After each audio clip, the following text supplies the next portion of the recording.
I thought going home for a few days would be the perfect escape, a break from the stress, the noise, and everything weighing on my mind. But I was wrong. When my little brother caught me in the act, I never imagined my quiet vacation would spiral into something far more intense, more complicated, and more unpredictable than I ever expected. Honestly, I hadn't even planned on going home. Staying in my apartment, enjoying the rare silence away from my chaotic college life, had seemed like the better option. But then Mom called. Her voice was warm, filled with that gentle guilt only a mother can deliver. "It's been months since you visited," she said. "Your brother keeps asking about you." That part caught me off guard. My little brother asking about me. We weren't exactly distant, but time had quietly made us strangers, and neither of us had said it out loud. So, with a duffel bag slung over my shoulder, I stepped back into the house I grew up in. The familiar scent hit me: wood polish, Mom's floral air freshener, and something like warm bread. Everything looked the same, but something felt different. Maybe it was me. "Look who finally came back," my brother William said without looking up from his phone. His voice was deeper now, steadier. There was something else in it too, something I couldn't quite place. He wasn't a kid anymore. Yeah, I muttered, dropping my bag near the stairs. "Thought I'd bless you all with my presence." He snorted but didn't say more. Still, his eyes followed me as I walked past. There was a quiet intensity in his stare, a curiosity. Maybe it was just the usual awkwardness between brothers who hadn't been around each other in a while. Or maybe I was just imagining things. Dinner felt the same as always, Mom chatting about neighborhood gossip, Dad barely looking up from his plate, and William tossing out sarcastic remarks. But I noticed it, his gaze flickering toward me when he thought I wouldn't see.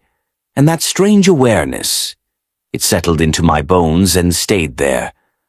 Later, I stepped into my old bedroom. It hadn't changed, except for a thin layer of dust on the shelves. It was like stepping into a memory, one that didn't fully belong to me anymore. The posters I never took down, the books I never finished, the bed that somehow felt smaller than I remembered. Nostalgia crept in, but it was mixed with something uneasy. A soft knock at the door pulled me from my thoughts. "You staying long?" William's voice. I turned, leaning against the dresser. Not sure. A week, maybe. Just needed a break from everything. He stood in the doorway, arms crossed, his expression unreadable. "College that bad?" I shrugged. "Just loud. Sometimes you need to step back." He nodded slowly, but his eyes stayed on me. And in that moment, under the weight of his silence, I realized how much he had changed. The kid I left behind wasn't a kid anymore. There was something else in the way he looked at me now. Not like an annoying little brother. Something different. Something I couldn't name. The tension didn't hit all at once. It crept in slowly, quietly, like fog rolling in. And over the next few days it stayed there, in the way we moved past each other in the hall, just a little too close. His shoulder brushed mine, even when there was plenty of space between us. His eyes lingered too long, too focused, too knowing. I started noticing things I probably shouldn't have. The way his voice had deepened, the quiet confidence in his posture that hadn't been there before. I knew I shouldn't be thinking about any of it. But once the thought took hold, it stayed. I couldn't shake it. One evening, we were in the living room, just the two of us. Mom and Dad had gone out, leaving the house quiet. The TV played something random in the background, but neither of us was really watching. The silence between us felt thick, almost electric. "Do you ever miss being home?" he asked suddenly. I glanced at him, caught off guard. "Sometimes. But you know how it is. You get used to living on your own." He hummed softly, his fingers tapping a slow rhythm on the armrest. "I bet you get up to a lot living alone." The words were simple, but the way he said them made my stomach tighten. There was something underneath, something unspoken. I forced a smirk. Sure, wild parties, non-stop studying, living the dream. William chuckled, shaking his head. That's not what I meant. My pulse stumbled, just for a second. Then what did you mean? He tilted his head slightly, like he was weighing his next move. Then, with a casual shrug, he muttered, "Nothing. Just wondering." I turned my attention back to the screen, pretending to let it go, but I could feel his eyes on me, steady and unrelenting. I should have dismissed it. I should have laughed it off. But I didn't.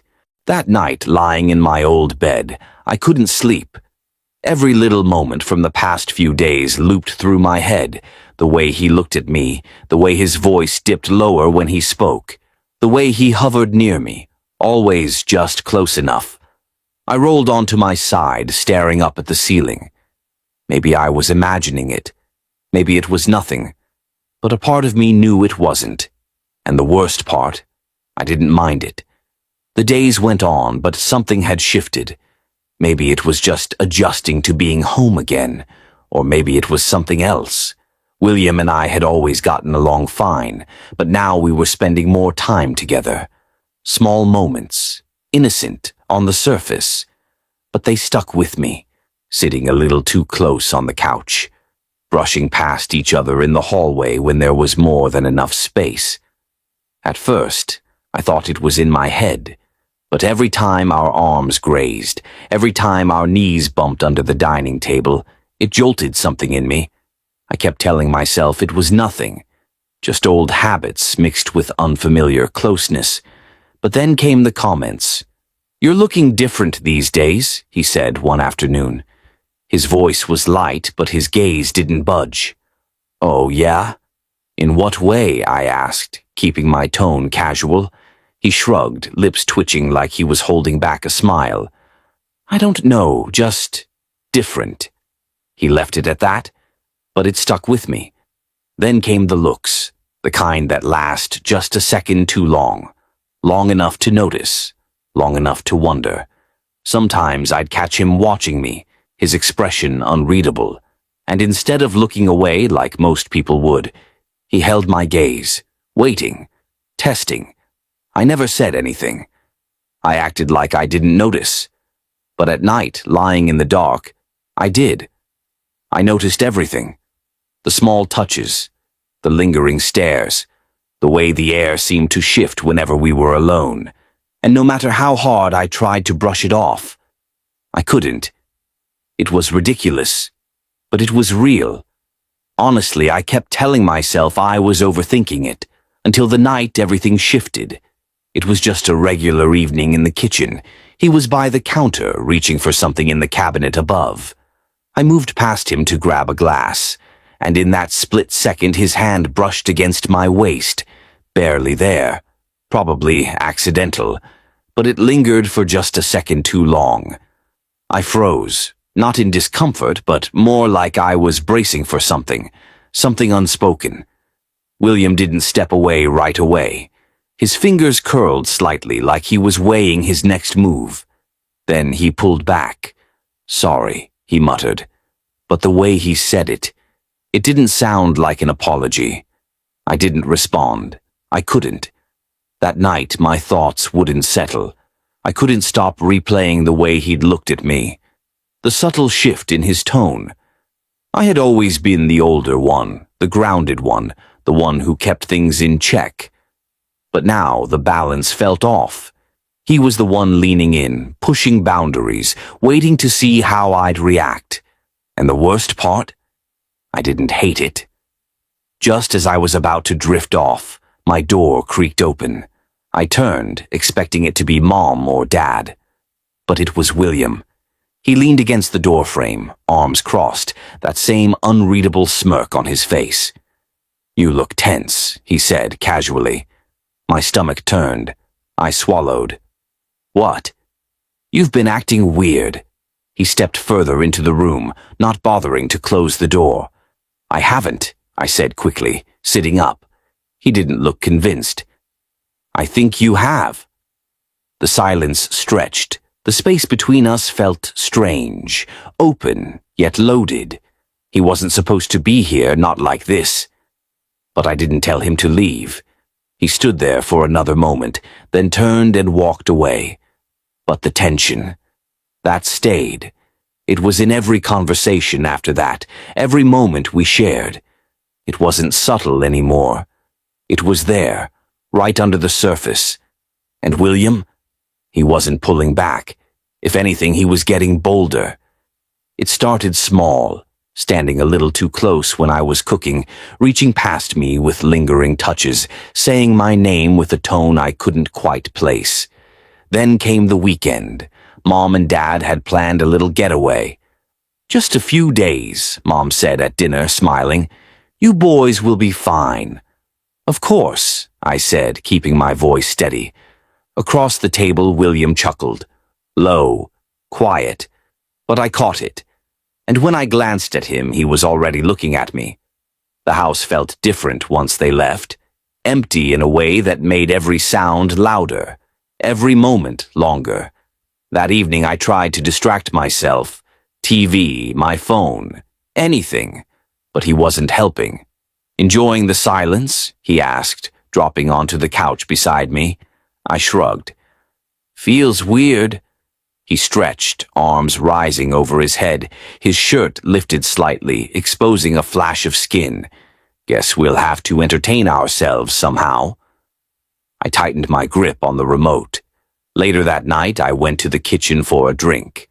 I didn't hear him come in, but suddenly, he was behind me. "What are you doing?" I asked without turning. "Just watching," he said. Calm, casual, too casual. I looked over my shoulder. He was leaning against the counter, head tilted, studying me. "What?" I asked. He smirked. "Nothing, just thinking." Then he stepped closer. Testing. I didn't move. That was mistake number 1. Mistake number 2 was not pushing back when he nudged my shoulder. Playful. Testing limits. "You used to be fun," he said under his breath. I turned. "What's that supposed to mean?" His grin widened. "You're so serious now." "I'm not wrestling you," I said, rolling my eyes. "Scared you'll lose?" he taunted. I scoffed. "You wish." He lunged. It happened fast, arms around me, laughter in his voice, both of us tumbling toward the couch. Just roughhousing. Just a flash of something old and familiar. But then, stillness. I was pinned, our limbs tangled in the aftermath of the fall. He wasn't moving. Neither was I. The tension from earlier hadn't gone anywhere. It was still there, alive, breathing, between us. We were too close. I could feel his breath on my skin, warm, steady, deliberate. His chest rose and fell just slightly against mine, his fingers flexing where they gripped my wrist. It wasn't tight, not enough to hurt, just enough to hold. I should have laughed, made a dumb joke, shoved him off and said something about winning. But I didn't. I just lay there, staring up at him. And for the first time I saw it. Not just in his eyes, but in the way he wasn't looking away. He knew. He had known for a while. And now, so did I. After what felt like forever, he smirked, softly, and rolled off like it meant nothing. But it did. That moment stuck with me the whole night, echoing like a whisper I couldn't unhear. I kept playing it over in my mind. The pressure of his body against mine, the look in his eyes right before he let go. It had been a game, a line we pretended not to see. But that night we both stepped too close. I tried to sleep, but the silence pressed down too heavily. My thoughts spiraled, louder than they should have been. I needed an outlet, a way to come back to myself. Lying there, eyes fixed on the ceiling, I tried to slow my breathing, to calm the racing pulse in my chest. The tension that had been building for days didn't fade. It bloomed, tightening in my muscles, anchoring in my gut. I turned onto my stomach, pressing my forehead into the pillow, exhaling slow. It was late. The house was quiet. I thought I was alone. But I wasn't. A shift in the air made my skin prickle. That subtle awareness, the sense that someone else was there, watching. I froze. The room wasn't pitch black. A thin sliver of hallway light slipped in beneath the door, just enough to catch the edge of movement. A shadow. My breath hitched. I turned my head slowly. William.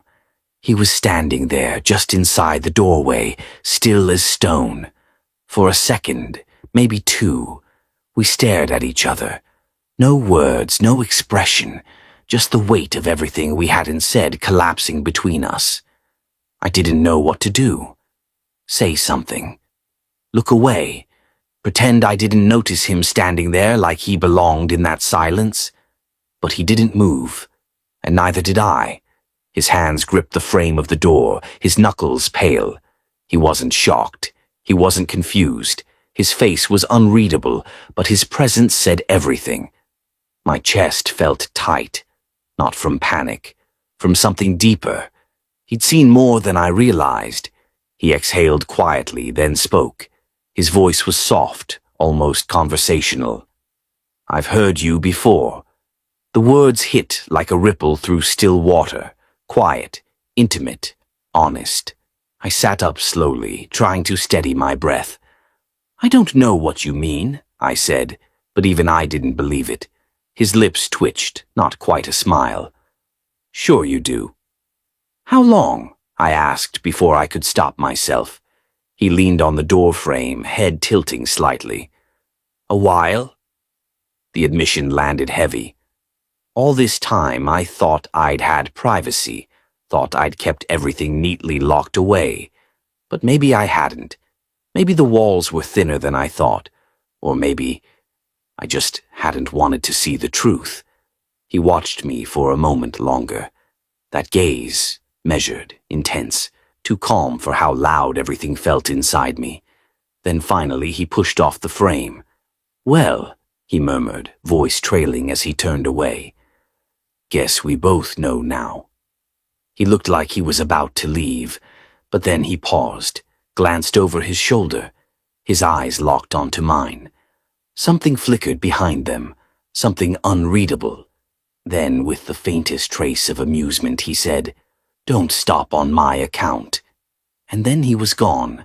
The door stayed open. His words didn't. They lingered, thick and heavy in the air, long after his footsteps faded. I sat there, pulse racing, body rigid, warmth still curling in my stomach like smoke refusing to clear. I should have been relieved, grateful even that he left. But I wasn't. I wasn't sure what I felt. All I knew was, this changed everything. I stayed in the dark, breathing hard, my thoughts knotted and tangled, refusing to come undone. "I've heard you do this many times before." Those words replayed in my mind, over and over, like a song on repeat. Not just tonight, not just once. William had known, for a while now, and he hadn't said a word, until now, like he had been waiting for the moment I'd realize it too. I ran a hand down my face, exhaling shakily. What the hell just happened? Had I really misread everything? Had I let things go too far without even knowing it? This wasn't about carelessness. This was something else. And then, just as I started to pull myself together, the door creaked again. I froze. William. He was back, leaning against the door frame, arms crossed, that same unreadable look in his eyes. He didn't speak at first, just watched me. The silence stretched between us, taut and unbearable. My pulse thundered in my ears. What are you doing?" I managed. His voice, when it came, was low, measured. "You didn't finish." I stared at him, breath shallow. He stepped inside, slow, purposeful. The air shifted again, thick with whatever we were both trying so hard not to name. His expression stayed neutral, but his eyes, they were saying something else entirely. I swallowed hard, sitting up straighter, suddenly too aware of the quiet, of the disheveled sheets, of the heat that still hadn't left my body. William tilted his head slightly. "I could help," he said softly. "If you'd let me." The words hit like a ripple through a still pond. Quiet. Impossible to ignore. I gripped the edge of the blanket. My voice came out hoarse. "What are you talking about?" His lips twitched, not quite a smirk. "You heard me." "William," I began. "Don't," he cut in, not harsh, just firm, steady. He took another step closer. "You think I don't notice?" he said, voice dropping. I blinked. "Notice what?" He watched me for a long moment. "You," he said. "The way you avoid looking at me too long, like if you do, something might happen." Heat rose to my face. "You're imagining things." "Am I?" Another step. He didn't raise his voice. He didn't touch me. But the way he looked at me, it was like he was searching for a crack in the wall I'd spent years building. And for the first time, I wasn't sure the wall was still standing. "You knew," I said, my jaw tight. William didn't flinch. "Don't," he echoed. His voice wasn't teasing anymore. It cut through the air like glass. I drew in a breath, sharp and uneven. The usual smirks were gone. So was the safety of pretending. I tried to move past him, to put space between us, but he stepped forward, blocking the path with nothing more than his presence. "You don't have to pretend," he said. "Not with me." The words hung between us. I could feel the weight of them. I stared back, pulse pounding, and for the first time, I didn't look away. His breath hitched, almost imperceptibly. "See," he whispered. "You're not stopping me." I wanted to. I didn't. In that moment, we both knew something had changed, had already changed. I don't know who moved first. Maybe we'd both been inching closer for longer than we realized. The moment felt inevitable. The air between us crackled with everything we hadn't said, everything we couldn't. William's breathing quickened. His eyes flickered across my face like he was reading a book he'd already memorized but never dared to speak aloud. I could feel it. The pull, the gravity of every too long glance, every near confession wrapped in silence. I should have laughed, said something to break the tension, made a joke and walked away. But I didn't, because this wasn't a trick of the mind. This was real, and it was happening. "This is crazy," he murmured. "Yeah," I replied, just as softly. "I know." And yet, we didn't step back. We stood there, the space between us barely more than a breath. His fingers twitched at his side, a silent question. His eyes asked what his voice didn't. My pulse thundered. I felt it in my chest, in my fingertips, in the air around us. And still, neither of us looked away. "I don't know what to do with this," he said, voice hoarse.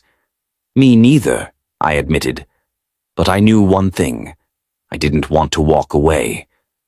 William shifted slightly, and in that moment our hands brushed. Barely. A whisper of contact. It shouldn't have meant anything, but it did. The room felt smaller. The silence, louder. We stood there for what felt like forever, breathing in sync, caught in something we hadn't asked for but couldn't ignore. No words, no clarity, just this.